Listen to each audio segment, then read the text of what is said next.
Tax দিয়ে বাস করি, কারো খেয়ে বাস করি না। দেশকে ভালোবাসি, দেশের সংবিধানকে ভালোবাসি। বাকি যারা দেশকে ভালোবাসবে মাথায় রাখবো, যারা দেশের সংবিধানের নয়, দেশের নয়, জুতোর তলায় রাখবো, সে যেই লাট সাহেবই হোক না কেন। এটা আমাদের আদর্শ। এই আদর্শ তৈরি করুন। সে যে ভিআইপি হোক না কেন, যে আমার দেশের নয়, সংবিধানের নয়, সে আমাদের জুতোর তলায় থাকবে। রাজি আছেন না নাই? দেশের ওপরে কেউ নয়, সংবিধানের ওপরে কেউ নয়। তুমি জেলার সাহেবই হতে পারো, তুমি যদি বড় ধর্মগুরু হও, ইসলাম ধর্মের স্কলারও হও, তুমি যদি আমার দেশের বিরুদ্ধে যাও, সংবিধানের বিরুদ্ধে যাও, তোমার সাথে আমাদের কোনো সম্পর্ক থাকবে না। ঠিক না বেঠিক?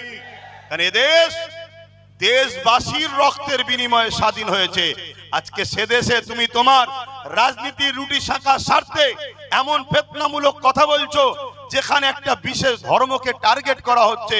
সমাজের মধ্যে সরল প্রাণ মানুষগুলো তোমাদের এই নোংরা বক্তব্যের জন্য একটা বিশেষ সম্প্রদায়কে ঘৃণার নজরে দেখবে। আগামী দিনে ঘৃণা একটা দাঙ্গাতে পরিণত হবে।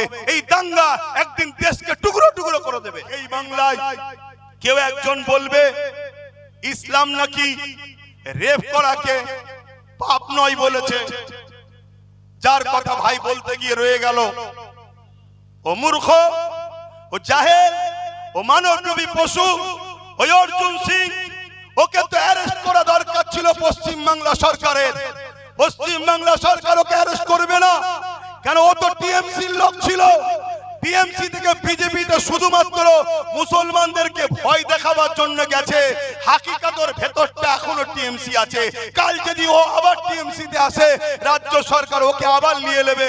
এতে আপনাদের কি অবিশ্বাস হয়?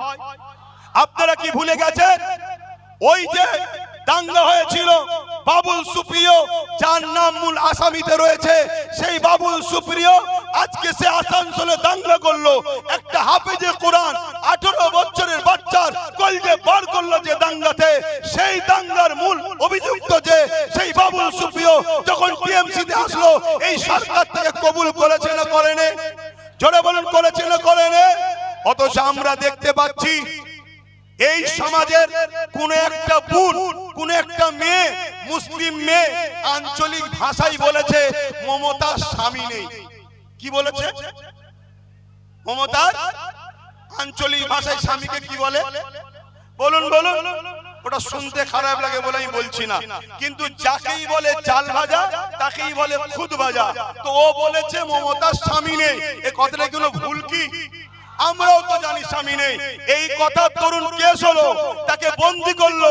যে বেঈমান মালাউনটা ওই মুসলিম মেয়েটাকে কেস করেছে, ওই বেঈমান মালাউন জাহান্নামের কুকুরটা আজকে অর্জুন সিং এর বিরুদ্ধে কেস করবে কি? জোরে বলুন, করবে কি? না। এরা একই বৃন্দে দুইটি কুসুম, জোড়া ফুল আর সিঙ্গেল ফুল, এরা দুজন মিলেমিশে আছে। আমার কথা কি খারাপ লাগছে নাকি? আজকে উত্তরপ্রদেশের নিয়ে প্রতিবাদ করছো, আজকে গাজাল নিয়ে কলকাতায় প্রতিবাদ করছো। ভালো জিনিস করো, কিন্তু এই বাংলায় যখন মানুষের ঘর ভাঙা হয়, ইফতারকে ফেলে দেওয়া হয়, কল তুলে নেওয়া হয়, কেস দেওয়া হয়, মিথ্যা মামলা দেওয়া হয়, গেজার কেস দেওয়া হয়, তার বিরুদ্ধে আন্দোলনটা কবে করবে? তুমি দূরের আন্দোলন করতে পারছো, উত্তরপ্রদেশে আইলাম মোহাম্মদ রসুল লিখাতে মেরেছে, পিটেছে, আন্দোলন করছো, করছি, ভালো কথা। কিন্তু এই বাংলায় যখন কেউ বলে কোরআন মিটে যাবে, শেষ হয়ে যাবার, উন্নতি মিটবে না, তার আন্দোলনটা কবে হবে? অর্জুন সিং একটা মানবরূপী পশু ছাড়া দ্বিতীয় কিছু নয়। সে আপনাদের মানতে অসুবিধা আছে? মানবরূপী একটা পশু। ও সুরাতে সকলে দেখতে মানুষ, কিন্তু ওর খসলত, ওর আখলাক, ওর কথাবার্তা সবসময় হিংস্র। সবসময় কি করে দাঙ্গা লাগবে, ফিতনা হবে, বিদ্বেষী হবে। ওকে কখনো মানুষ ভাবা যায় না, একটা মানবরূপী পশু। সে আজকে কিভাবে একটা সমাজের শান্তিকে বিঘ্ন করছে, এই বিষয়টা আজকে নতুন ফিতনা। আর এর থেকে আরো একটা ফিতনা, সেটা হলো মানুষ মানুষকে আজকাল আল্লাহ বলে ডাকছে। শুনছেন তো নাকি? এই বিষয়গুলো নিয়েও আমি সংক্ষেপে বলবো। ট্যাক্স দিয়ে বাস করি, কারো খেয়ে বাস করি না। দেশকে ভালোবাসি, দেশের সংবিধানকে ভালোবাসি। বাকি যারা দেশকে ভালোবাসবে মাথায় রাখবো, যারা দেশের সংবিধানের নয়, দেশের নয়, জুতোর তলায় রাখবো, সে যেই লাট সাহেবই হোক না কেন। এটা আমাদের আদর্শ। এই আদর্শ তৈরি করুন। সে যে ভিআইপি হোক না কেন, যে আমার দেশের নয়, সংবিধানের নয়, সে আমাদের জুতোর তলায় থাকবে। রাজি আছেন না নাই? দেশের ওপরে কেউ নয়, সংবিধানের ওপরে কেউ নয়। তুমি জেলার সাহেবই হতে পারো, তুমি যদি বড় ধর্মগুরু হও, ইসলাম ধর্মের স্কলারও হও, তুমি যদি আমার দেশের বিরুদ্ধে যাও, সংবিধানের বিরুদ্ধে যাও, তোমার সাথে আমাদের কোনো সম্পর্ক থাকবে না। ঠিক না বে ঠিক? কারণ এ দেশ দেশবাসীর রক্তের বিনিময়ে স্বাধীন হয়েছে। আজকে সে দেশে তুমি তোমার রাজনীতির রুটি শাঁখার স্বার্থে এমন ফিতনামূলক কথা বলছো, যেখানে একটা বিশেষ ধর্মকে টার্গেট করা হচ্ছে। সমাজের মধ্যে সরল প্রাণ মানুষগুলো তোমাদের এই নোংরা বক্তব্যের জন্য একটা বিশেষ সম্প্রদায়কে ঘৃণার নজরে দেখবে। আগামী দিনে ঘৃণা একটা দাঙ্গাতে পরিণত হবে। এই দাঙ্গা একদিন দেশকে টুকরো টুকরো করে দেবে। অতএব দেশকে বাঁচাবার স্বার্থে এই দাঙ্গাবাজদের বিরুদ্ধে আমাদেরকে কঠোর হাতে লড়াই করতে হবে। রাজি আছেন? হাত তুলে বলুন রাজি আছেন। যদি জীবন লাগে জীবন দিতে পারবেন, রক্ত রাখলে রক্ত দিতে পারবেন, দেশের জন্য অর্থ দিতে পারবেন। এর পাশাপাশি আর একটা জিনিস দিতে হবে, যেখানে সেখানে টিপলে হবে না। যেখানে টিপলে দেশ নিরাপদ, সেখানে টিপতে হবে। রাজি আছেন? আগামী দিন যুদ্ধটা বিশাল ভয়ানক হবে, লড়াইটা বিশাল ভয়ানক হবে।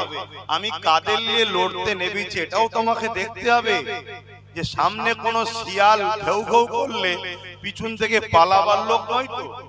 এটা দেখা দরকার আছে না নাই? তাই রাস্তায় গ্রিলের বাইরে যতজন আছে, যদি এই মাহফিলে এসে থাকেন, আমাদের সাথে হন, তাদেরকে বলবো ডান দিকে আসেন। আর এটা প্রশাসন বন্ধুরাও দেখছে, মিডিয়াতেও দেখছে, সবাই দেখছে। যেমন কেসরা, কাইসার, পারস্য, রোমকে গিয়ে তাদের গুপ্তচরেরা বলেছিল মোহাম্মদ রসুলকে পৃথিবীর কোন শক্তি হারাতে পারবে না। রোমের সম্রাট, পারস্য সম্রাট, কেসরা, কাইসার, তারা বলতে লেগেছে মোহাম্মদ রসুল কি বিরাট শক্তিশালী, বিশাল লোক। তাদের বলছে না, পৃথিবীর অনেক রাজদরবারে ঘুরেছি, কিন্তু মোহাম্মদ রসুলের চাহানে ওয়ালাদের মতো এত দিবানা, এত আশিক, এত ডিসিপ্লিন মাননেওয়ালা, এত ইনসাফ পরায়ণ, ন্যায় পরায়ণ লোক পৃথিবীতে কোনো জায়গায় দেখিনি। এই মোহাম্মদ রসুলের অনুসারীরা মোহাম্মদ রসুলকে এত ভালোবাসে, তার জন্য আমরা অর্থের জন্য আপনার চাকরি করি। আর মোহাম্মদ রসুলের ভালোবাসার মানুষরা তারা জীবনটাও বিনা অর্থে হুজুরের জন্য দিয়া পছন্দ করে। বলুন সুবহানাল্লাহ। এই যে একটা আদর্শ, আজকে আমরা সেই নবীর বংশের আওলাদ এবং উলামা হিসেবে নবীর দিনের এলেমের উত্তরসূরি। আজ যখন আমরা আপনাদেরকে বলবো যে এই দিকে চলে আসেন, আপনারা যদি কথাটাকে শুনে আসেন, এই মেসেজটাও কিন্তু সমাজে যাবে যে মুসলিম উম্মাহ তারা তাদের উলামাদের হ্যাঁ হ্যাঁ বলে, নায়ে না বলে। এটা কিন্তু আপনাদের জন্য ভালো, উলামাদের আপনাদের ঘরে নিয়ে লড়াই করাটাও ভালোভাবে হবে। আমার কথায় কি একমত হতে পারছেন? বলুন একমত হতে পারছেন? তাই আমি আরো একবার বলবো, গ্রিলের বাইরে যারা রয়েছেন, আপনারা গ্রিলের বাইরে না থেকে ডান দিকে দুপা কষ্ট করে হলেও হেঁটে আসবেন। যদি না আসেন, যারা দায়িত্বশীল ব্যক্তি আছেন, আমি তাদেরকে শুধু বলবো ওনাদের ডিস্টার্ব করবেন না, কিন্তু চিনে রাখবেন কে আপন কে পর। কেন চিনার দিন এসেছে। আমার দরবারে এত ভিড়ের ঠেলা হয়, ভালোবাসার লোকেরা ভাত পাইনি 2 নম্বর আগে পালিয়ে যায়। কথা কিছু বুঝছেন না, বোঝেন না? আমি কাউকে ছোট করছি না, হাকিকতটা। এই জন্য চিনার সময় এসেছে না আসেনে, অবশ্যই সবার জন্য আমরা সাহায্য করব, কিন্তু নিজের ছেলের ভাত কিনে নয়, নিজের ছেলের ভাত কিনে নয়। ও ভক্ত, আমরা নয় ভাই, ও রকম দরদ দেখানো দরকার নেই। হ্যাঁ, প্রতিটা মানুষের জন্যই কথা বলবো, কিন্তু কে আপন কে পর জানারও দিন এসেছে। কেন পরকে নিয়ে ভরসা করে আগালে ঠকতে হবে। তাই বক্তব্য দেব, কিন্তু আমাদের ভাই একটা সম্প্রীতির কবিতা আপনাদেরকে শোনাচ্ছিল। সেই সময় শোনাতে শোনাতে মানে আর শেষ হয়নি। তা বলুন, আমরা সম্প্রীতিকে পছন্দ করি তো নাকি? তা সেই জায়গায় সম্প্রীতির একটা কবিতা যখন হচ্ছিল, সেটা পূরণ হোক, এটা আমিও চাইছি। আপনারা কি চাইছেন? হাত তুলে সাক্ষী দেন, চাইছেন? আমি ভাইকে একটু অনুরোধ করব, মাইক দিচ্ছি, আপনি একটু সম্প্রীতির ওই কবিতাটা পাঠ করুন। তারপরে আমি সংক্ষেপ সময় আজকের যে ইস্যুগুলো আছে, এই ইস্যুগুলোর ওপরে কিছু কথা বলবো। এর পাশাপাশি আরো দুটো ভয়ানক ইস্যু অলরেডি গতকাল পরশুর মধ্যে হয়ে গেছে, যেটা ব্যানার তৈরি করার আগেই হয়েছে। তার মধ্যে একটা আমার জোনায়েদ ভাই শুধু একটা ইশারা দিয়েছে, সিং। আরে সিং কি? অর্জুন সিং। অর্জুন সিং একটা মানবরূপী পশু ছাড়া দ্বিতীয় কিছু নয় সে। আপনাদের মানতে অসুবিধা আছে? মানবরূপী একটা পশু। ও সুরাতে সকলে দেখতে মানুষ, কিন্তু ওর খসলত, ওর আখলাক, ওর কথাবার্তা সবসময় হিংস্র। সবসময় কি করে দাঙ্গা লাগবে, ফিতনা হবে, বিদ্বেষী হবে। ওকে কখনো মানুষ ভাবা যায় না, একটা মানবরূপী পশু। সে আজকে কিভাবে একটা সমাজের শান্তিকে বিঘ্ন করছে, এই বিষয়টা আজকে নতুন ফিতনা। আর এর থেকে আরো একটা ফিতনা, সেটা হলো মানুষকে আজকাল আল্লাহ বলে ডাকছে। শুনছেন তো নাকি? এই বিষয়গুলো নিয়েও আমি সংক্ষেপে বলবো। ট্যাক্স দিয়ে বাস করি, কারো খেয়ে বাস করি না। দেশকে ভালোবাসি, দেশের সংবিধানকে ভালোবাসি। বাকি যারা দেশকে ভালোবাসবে মাথায় রাখবো, যারা দেশের সংবিধানের নয়, দেশের নয়, জুতোর তলায় রাখবো, সে যেই লাট সাহেবই হোক না কেন। এটা আমাদের আদর্শ। এই আদর্শ তৈরি করুন। সে যে ভিআইপি হোক না কেন, যে আমার দেশের নয়, সংবিধানের নয়, সে আমাদের জুতোর তলায় থাকবে। রাজি আছেন না নাই? দেশের ওপরে কেউ নয়, সংবিধানের ওপরে কেউ নয়। তুমি জেলার সাহেবই হতে পারো, তুমি যদি বড় ধর্মগুরু হও, ইসলাম ধর্মের স্কলারও হও, তুমি যদি আমার দেশের বিরুদ্ধে যাও, সংবিধানের বিরুদ্ধে যাও, তোমার সাথে আমাদের কোনো সম্পর্ক থাকবে না। ঠিক না বে ঠিক? কারণ এ দেশ দেশবাসীর রক্তের বিনিময়ে স্বাধীন হয়েছে। আজকে সে দেশে তুমি তোমার রাজনীতির রুটি শাখার স্বার্থে এমন ফিতনামূলক কথা বলছো, যেখানে একটা বিশেষ ধর্মকে টার্গেট করা হচ্ছে। সমাজের মধ্যে সরল প্রাণ মানুষগুলো তোমাদের এই নোংরা বক্তব্যের জন্য একটা বিশেষ সম্প্রদায়কে ঘৃণার নজরে দেখবে। আগামী দিনে ঘৃণা একটা দাঙ্গাতে পরিণত হবে। এই দাঙ্গা একদিন দেশকে টুকরো টুকরো করে দেবে। অতএব দেশকে বাঁচাবার স্বার্থে এই দাঙ্গাবাজদের বিরুদ্ধে আমাদেরকে কঠোর হাতে লড়াই করতে হবে। রাজি আছেন? হাত তুলে বলুন রাজি আছেন। যদি জীবন লাগে জীবন দিতে পারবেন, রক্ত রাখলে রক্ত দিতে পারবেন, দেশের জন্য অর্থ দিতে পারবেন।